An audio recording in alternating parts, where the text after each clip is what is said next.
C'est de vraiment travailler la matière première brute. C'est ça la spécificité.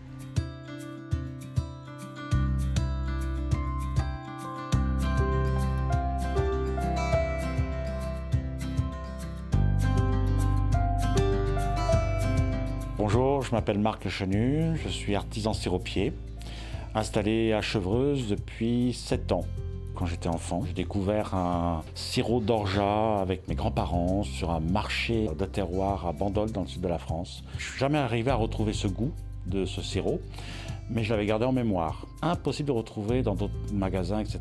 Et le jour où j'ai réussi à le refaire, parce que je me suis exercé, et le jour où j'ai réussi à le refaire, je me suis lancé dans les sirops. Alors je vais vous montrer mes produits phares. Alors, citron bella et verveine gingembre.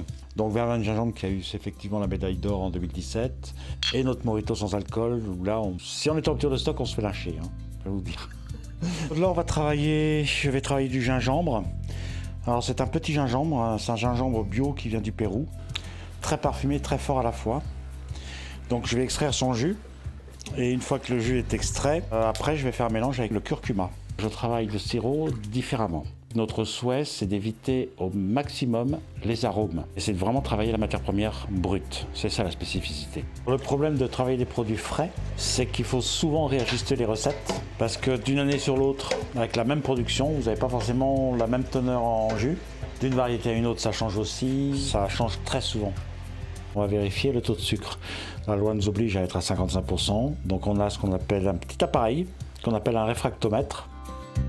Donc on prend un tout petit peu de sirop. Je goûte au passage.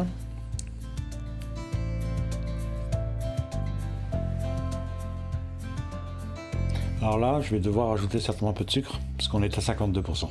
Et ça va m'insérer encore une petite nuit. Donc la mise en bouteille. Donc il faut effectivement utiliser plusieurs filtres. Ça c'est une étape qui est contraignante. Parce qu'il y a des sirops qui sont très très longs à filtrer. Il y en a un qu'on ne fait plus beaucoup à cause de ça d'ailleurs. C'est la banane. On met 3h30 pour faire 24 bouteilles en filtration. Les bouteilles sont pasteurisées à 72 degrés. Pourquoi pasteurisation et pas stérilisation? La pasteurisation monte entre 72 et 80 degrés. Donc ça va conserver le goût et la couleur du produit. Et nous, comme on veut se rapprocher du produit le plus frais possible, on évite de trop chauffer. Ici, tout est fait maison, jusqu'à d'autres marques de fabrique qui sont les chapeaux, puisque comme vous pouvez le constater, toutes nos bouteilles sont chapeautées, jusqu'au chapeau de Madame Coutura, qui est modiste, mon associé, et qui présente ses créations en boutique.